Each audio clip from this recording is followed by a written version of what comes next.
Welcome to Holiday Salute, a tribute to our armed forces. Hello and welcome to Holiday Salute. I'm Mike Gooding. This is our 35th year of doing this program, dating all the way back to 1986. The goal then, as now, to honor the men and women of our military, veterans, and all who support the armed forces. This year we're going to be taking a special look at organizations here in Hampton Roads who support our military. Philip Townsend, Nicole Livas, Adriana De Alba, and Dana Smith are all here to tell those stories, as well as one very familiar face from our past. But we're going to begin with one very important organization here who gives not only at the holiday time, but throughout the entire year, Vets House. Homelessness among military veterans remains a challenge for this country. The most recent count from the federal government put the number at more than 37,000 vets on a given night. Here in Hampton Roads, one charity has been doing its part since 1993.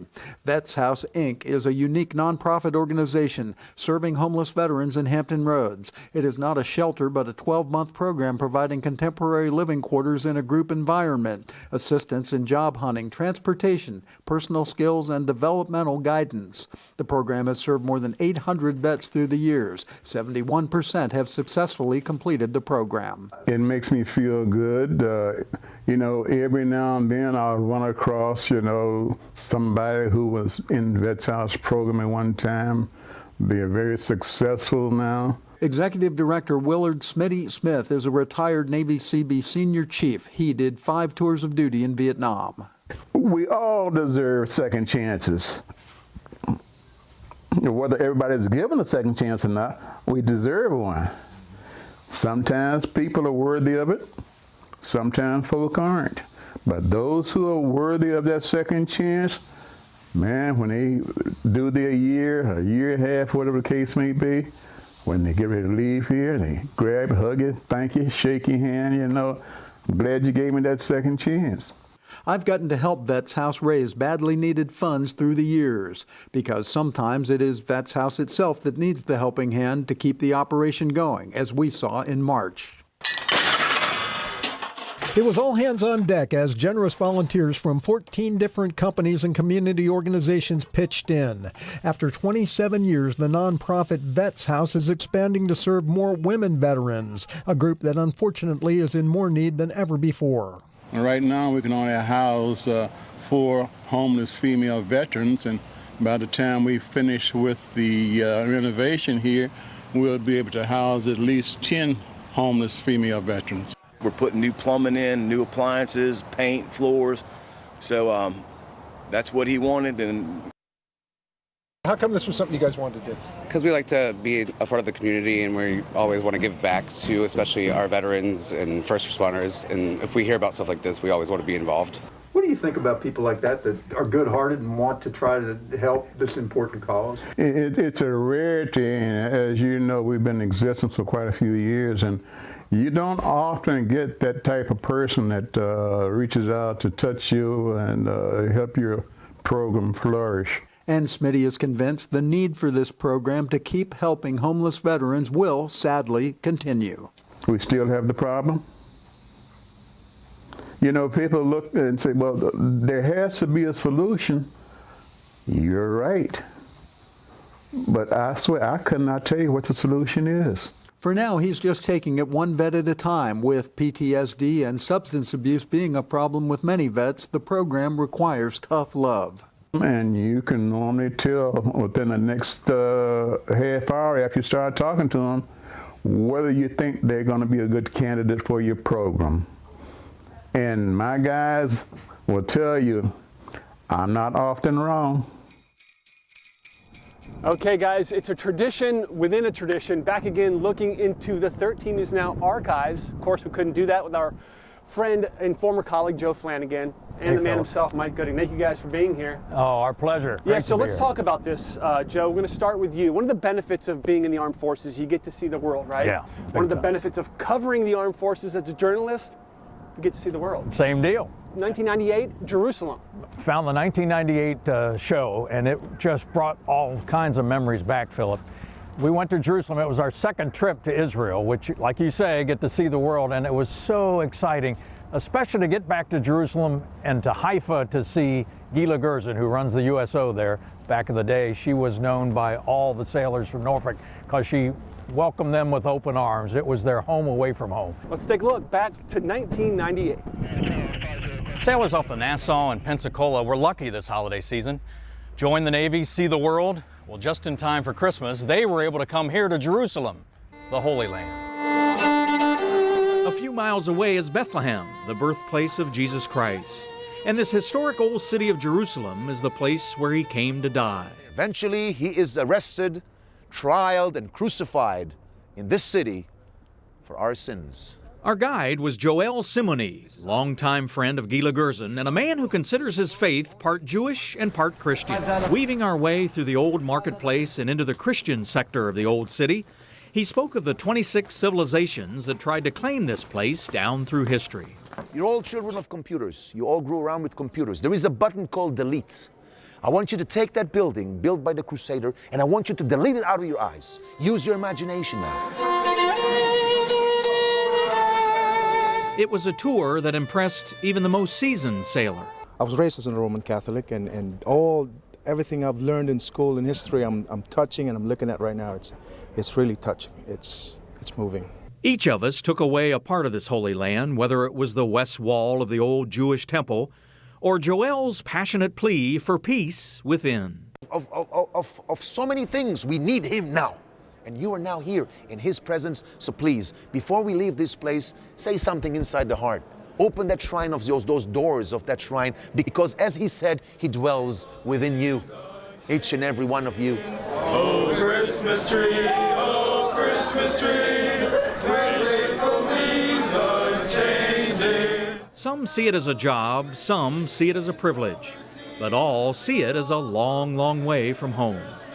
Made easier on this port call to Israel, thanks to the mother of the Sixth Fleet, Gila Gerson. So, happy holiday, happy Hanukkah, Merry Christmas, happy Ramadan, everything, and may God will bring peace and love to all of you, and shalom.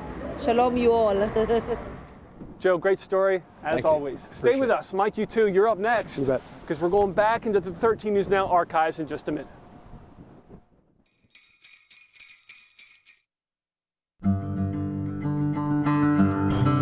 The ships sail through the James River, heading out to sea for our nation's defense. But before they do that, they leave from here, the Newport News Shipyard. All year round, shipyard workers are building and repairing ships and submarines for the military. AJ Smalls has proudly worked at the shipbuilding for nearly 2 decades, building ships years after sailing on them back when he served in the military. I never ever thought about what it took to actually build these ships. I never thought about the shipbuilders and what they had to actually go through to make me feel safe at sea. Smalls is one of the shipbuilders working on the Columbia-class submarine, a project he'll work on for the next 6 to 7 years. Charles Southall is the vice president of the Columbia-class submarine construction at the shipbuilding. Without those shipbuilders, what you see behind me would be really a rusting relic without the lifeblood that those people bring to this place every single day.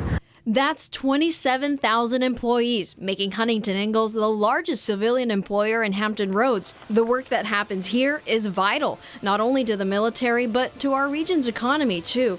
Peter Shaw is a business and economics professor at Tidewater Community College. We, again, are just truly fortunate to have the nation's largest shipbuilding and ship repair facility. Their revenues, $7.9 billion for the year. They're looking there. It's huge. Their backlog of over $40 billion in projects is very significant. The ships and submarines built here are made to last for generations.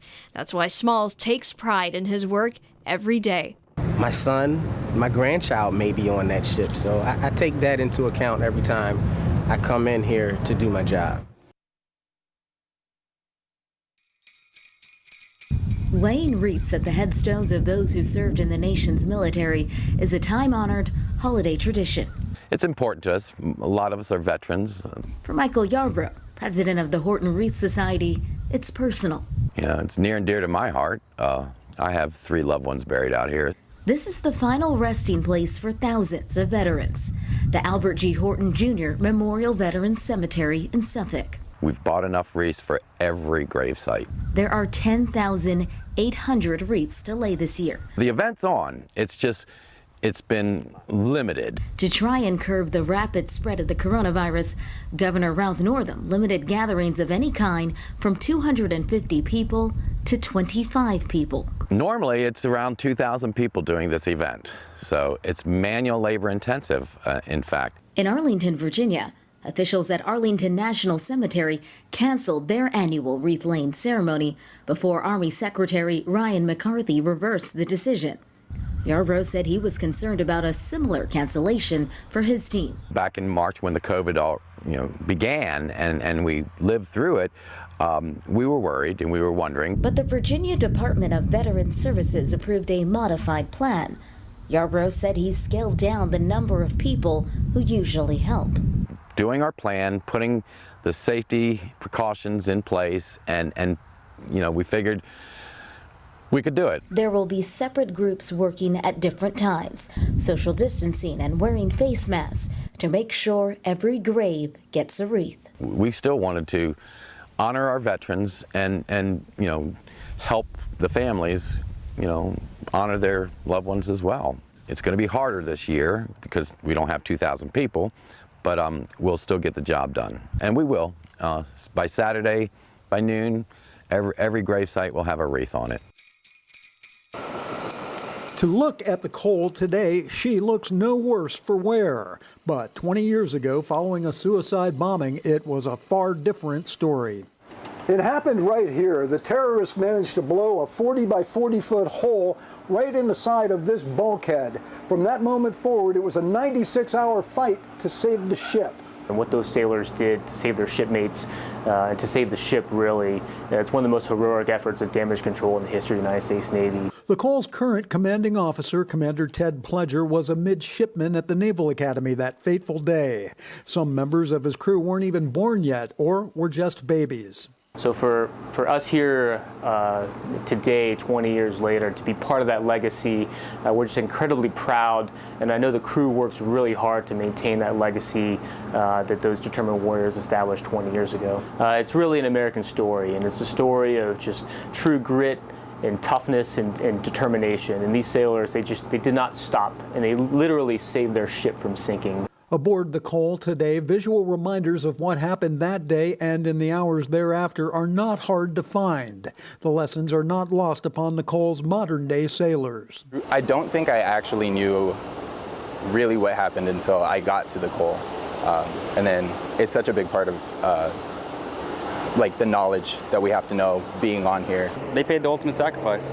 That's why every day we come into work, yeah, it gets overwhelming, it gets really busy, but there's no reason for us to, feel bad about that because, they already paid the sacrifice for us, so we got to continue to keep going for them.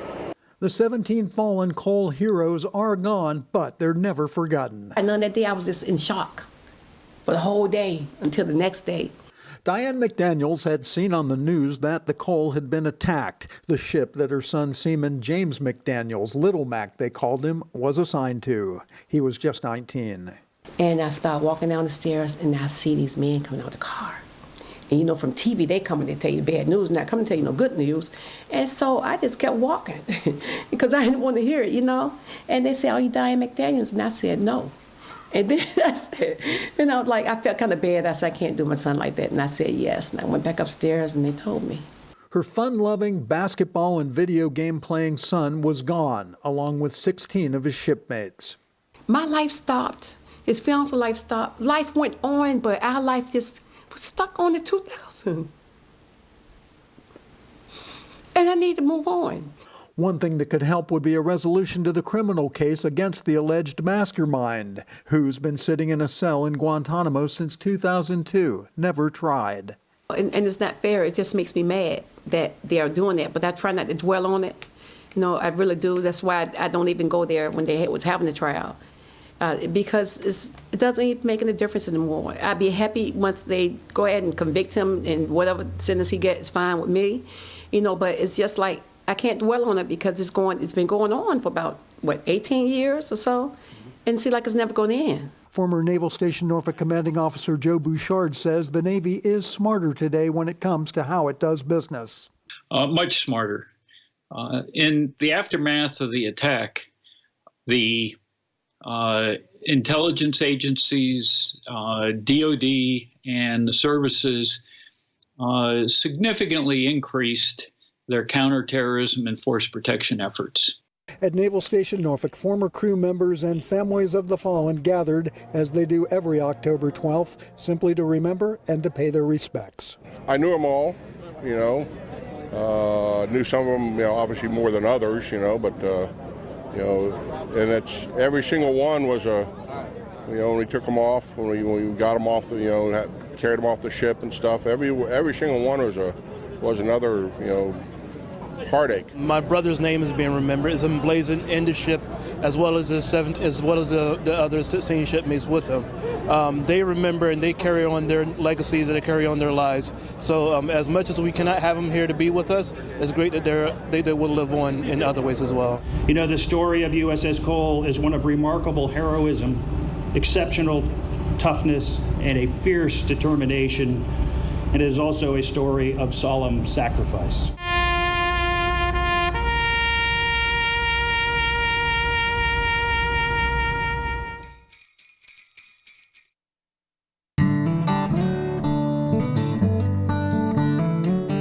I'm Nicole Livas. The pandemic has been tough on all of us, but it's really creating a challenge for our military members. They often have to get through the holidays with a family member deployed, but the food bank is doing its part to make sure they have meals on their table now and really throughout the year. A lot of times they're isolated. They've left their networks at home. Delia Johnson is Director of Programs at the Food Bank of Southeastern Virginia and the Eastern Shore. She says they recognize the struggles of our military members and families. And sadly, the problem isn't new. I think the last report from 2018 had about $55 million in SNAP benefits being spent at commissaries alone. So that doesn't even count the military members who are choosing to shop off base.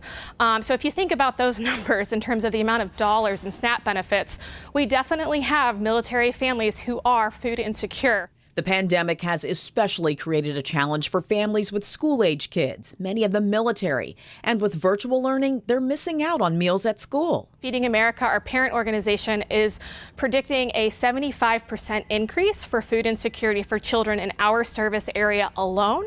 And a lot of that has to do with the programming at schools that's not happening right now. So food banks have to pivot. They set up pop-up markets in the summer, and they continue to create programs to bring food to various communities throughout the year. They realize there can be a stigma of asking for help. Military think there's that added level of security clearances and your command, and is my active duty member going to get in trouble? But they encourage service members to reach out.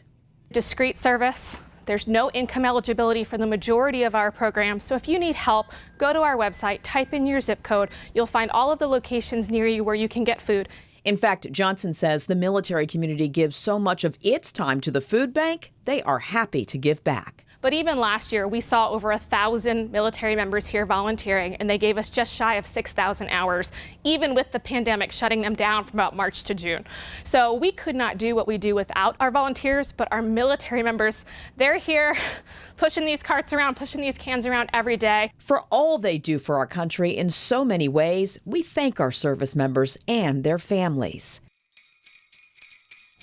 Okay, we are back once again looking into the 13 News Now Navy Christmas Holiday Salute archives. Mike, I want to get to you. 2001, a big year, busy year for you as a military reporter, the 9/11 attacks, terrorist attacks. What was that year like for you? You were out at the Arabian Sea, correct? Yeah, we were in the Arabian Sea aboard the USS Theodore Roosevelt, and there were days of great anticipation, but days of great concern and great worry. To quote Rumsfeld, we didn't know what we didn't know at the time. 9/11 had just happened. Many of us had never even heard the phrase Al-Qaeda. Many of us had never heard the name Osama bin Laden. Yet there we were, and there they were, those brave sailors, those brave aviators, not knowing what they were going to confront, not knowing what they were going to face. And so for our show, it was a case of the real world really intruding upon what otherwise, for the years leading up to it, had been a pretty, happy, heartwarming show. Now we had to tell this real world tale.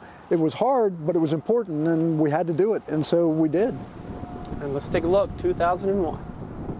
And just a little more than a month after the terrorist attacks, the TR found itself not in the Mediterranean Sea, not in the Persian Gulf, but here in the Arabian Sea, within striking distance of Afghanistan. And strike Afghanistan they did, repeatedly sending jet after jet to bomb Taliban and al-Qaeda targets, all in an attempt to root out the evil of terrorism once and for all. I mean, you can't really do anything to bring those people back, but we are getting to participate in striking against the people that are responsible for doing that. So that's a good feeling. Personally, I felt anger, angst. I felt as a man who spent his whole life protecting a country that I had failed somewhere along the way and not doing it, and that caused me a lot of pain. But yes, I think we're doing the right thing. I tell you what, if I were the opposition, I'd be very concerned about having all of this firepower in one piece of the water. It is quite an awesome collection of American talent and American firepower. Mike, solid reporting, as always, even during the most difficult of times. Thank you. Okay, let's end, Joe, with you and something you're known for around here. Joe's job. Yes. Back in 1998, USS Hampton.